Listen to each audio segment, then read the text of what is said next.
নির্বাচন নিয়ে ইউনূস আর বিএনপির মধ্যে মতপার্থক্যের মাঝেই লন্ডনে অনুষ্ঠিত হতে যাচ্ছে ইউনূস তারেকের প্রতীক্ষিত বৈঠক। আগামী 13 জুন লন্ডনের স্থানীয় সময় সকাল 9টা থেকে বেলা 11টার মধ্যে হোটেল ডোরচেস্টারে এই বৈঠক অনুষ্ঠিত হবে। বৈঠকে নির্বাচনের সময় ডিসেম্বরের মধ্যেই যাতে থাকে সে বিষয়ে জোর দিবেন বিএনপির ভারপ্রাপ্ত চেয়ারম্যান তারেক রহমান।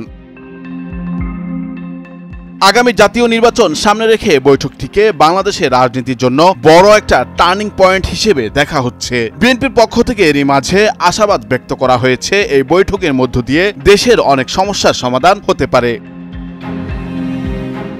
ডক্টর ইউনূসের সঙ্গে বৈঠকে বিএনপি ভারপ্রাপ্ত চেয়ারম্যান কোন কোন ইস্যুতে আলোচনা করবেন, স্থায়ী কমিটির বৈঠকে সে দায়িত্ব পুরোপুরি তারেক রহমানের উপর অর্পণ করা হয়। সাধারণ ফ্যানের দিন শেষ, আকিস ফ্যানে বাংলাদেশ। দলীয় সূত্রে জানা গেছে দেশে চলমান রাজনৈতিক বাস্তবতায় বিএনপি কি চায় এবং কেন চায় ডক্টর ইউনূসের কাছে সেটি লিখিতভাবে তুলে ধরতে পারেন তারেক রহমান। বিএনপির ভারপ্রাপ্ত চেয়ারম্যানের পক্ষ থেকে বৈঠকে মূলত 3টি ইস্যু প্রাধান্য পেতে পারে: নির্বাচন, সংস্কার ও বিচার। ডিসেম্বরে না হলে আগামী ফেব্রুয়ারির মধ্যে অর্থাৎ রোজার আগে যাতে নির্বাচন হয়ে যায় সে বিষয়ে তারেক রহমান সর্বোচ্চ জোর দিতে পারেন বৈঠকে।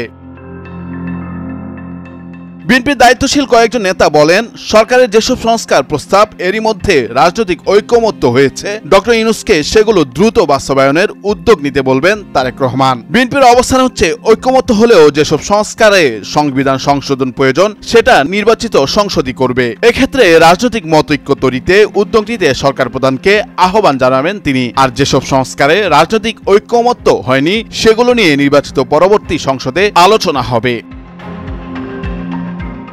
বিএনপি যে আওয়ামী লীগের গণহত্যার বিচার চায় এবং এটি নিয়ে যে তাদের কোনো ধরনের আপোষ নেই সেটিও তারেক রহমান স্পষ্ট করে তুলে ধরবেন। বিএনপি মনে করে বিচার একটি চলমান প্রক্রিয়া, তাই বিচারকে বিচারের প্রক্রিয়ায় স্বাভাবিক গতিতে চলতে দিতে হবে যেন সুষ্ঠু বিচার নিশ্চিত হয়। তবে এই বিচার প্রক্রিয়া যেন দ্রুততর সময়ে দৃশ্যমান হয় এবং সে ব্যাপারে ডক্টর মোহাম্মদ ইউনূস যাতে প্রয়োজনীয় পদক্ষেপ নেন বিএনপির ভারপ্রাপ্ত চেয়ারম্যান সে বিষয়টিও তুলে ধরবেন।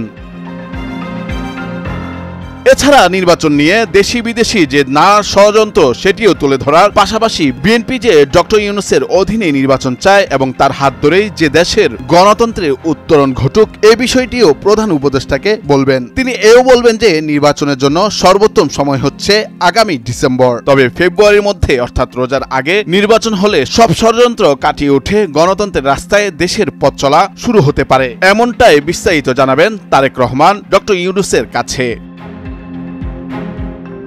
নুরুল আফসার, নয়া দিগন্ত।